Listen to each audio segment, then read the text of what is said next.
باپ کے اندر شفقت رحمانی،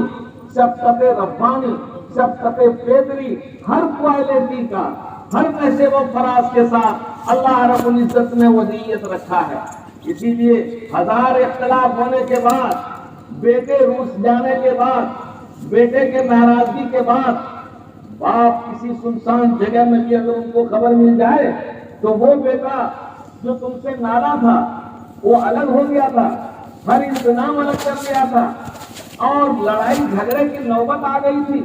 مگر اس باپ کو پوچھو کہ اگر خبر مل جائے کہ وہ سخت بیمار گر گیا ہے، سر پھٹ گیا ہے، تو وہ تمام تکلیفیں اگر ان کے ذہن پر آرزی آئی ہے وہ ساری تکلیفیں بھول جاتے ہیں اور وہ باپ کے اندر آتما سے، اندر نہا خانے سے، اندر سینے سے ایک محبت ٹپک جاتی ہے، وہ دیدار کے لیے ترسنے لگتا ہے۔ اے میرے نوجوانوں، باپ کا یہ ہے حقیقت۔ اور ماں کی حقیقت کیا ہے؟ ماں کی حقیقت یہ ہے کہ ماں کے شکم میں 9 ماہ تک ایک انسان کس انداز سے رہا،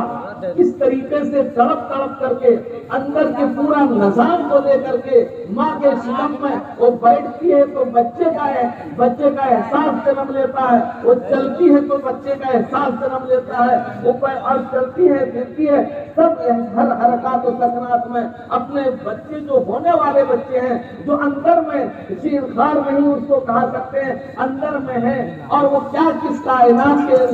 انداز سے ہے، کس نظام کے تحت ہے، وہ رب رحمان ہی جانتا ہے۔ مگر ذرہ سا برابر حرکت آ جائے اور اس حرکت کی وجہ سے ماں کو تکلیف ہو جائے، اس تکلیف کا بدلہ اگر ایک ماں کا یہ تکلیف ایک نوجوان کا پوری زندگی خدمت کرتا رہے گا تو برابر نہیں ہوگا۔ لوگوں نے تو ماں باپ کو بھگوان سمجھ لیا، پوجنے لگا۔ نہیں تو آپ جائیے، جو لوگ دنیا کے اندر خدا کو نہیں مانتا، پرمیشور کو نہیں جانتا ہے، کسی اور کو نہیں جانتا ہے، جن کو آپ ناستک کہتے ہیں، لادینیت کا شکار ہوتی ہے، ان سے پوچھئے آخر پورے کائنات زندگی میں نہیں ہے معاذ اللہ خدا، نہیں ہے بھگوان، نہیں ہے پرمیشور، آخر تمہارے اندر کوئی ایسی غیرت ہے جو احساس کر پائے کہ دنیا میں سب سے بڑی قوت کون ہے؟ وہ آپ کو کہے گا ماں باپ، جس کی وجہ سے ہم باہر آئے اور دنیا میں آئے۔ اسلام نے سجدہ کرنا غیروں کو منع کیا، اسلام نے خدا کا درجہ دینا دوسروں کو منع کیا، شرک ہو جائے گا۔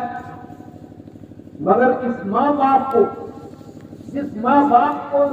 باپ ذریعہ بنا ہے ہمارے دنیا میں وجود پیدا ہونے کا، اس کا پوزیشن کیا ہے؟ اتنا بڑا پوزیشن ہے کہ کائنات کے نبی ہادی اعظم محمد الرسول اللہ صلی اللہ علیہ وسلم نے فرمایا،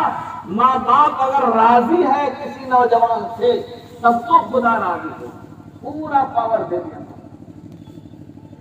اور اگر ناراض ہے ماں باپ،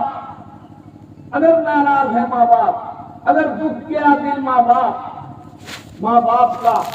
تو اللہ رب العزت ناراض ہے۔ اتنا بڑا سرٹیفکیٹ، مگر حالات کے نشے و فراز میں، طاقت کے نشے میں، پیسے کے نشے میں ہم اپنی نگاہ کو چینج کر دیتے ہیں، ماں باپ کو ایک انسان، معمولی انسان سمجھتے ہیں۔ خدا کی قسم، ہمارے نوجوان، ہم جس دین کو مانتے ہیں، جس مذہب کو جانتے ہیں، جس قرآن کو جانتے ہیں، جس قرآن کی آیات پر عمل کرنے کی کوشش کریں، وہ کبھی نہیں اس بات کا تقاضا کرتا ہے کہ ماں باپ کو آپ کسی تیسری اور چوتھی نگاہ سے دیکھیں۔ پہلی نگاہ سے آپ کو دیکھنا عبادت ہے۔ اگر کوئی شخص محبت کی نگاہ سے دیکھتا ہے ماں باپ کو تو گویا کہ حج کا ثواب پاتا ہے۔ اب رہی بات لڑائی ہوتی ہے، اپنے معیار سے ماں باپ کو تولتے ہیں، ماں باپ سمجھتے نہیں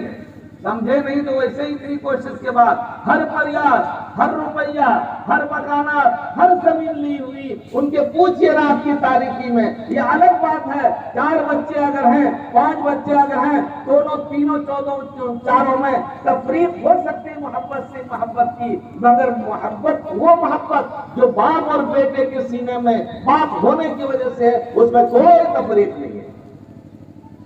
اس لیے ہر نوجوان اپنے باپ کی قدر کریں.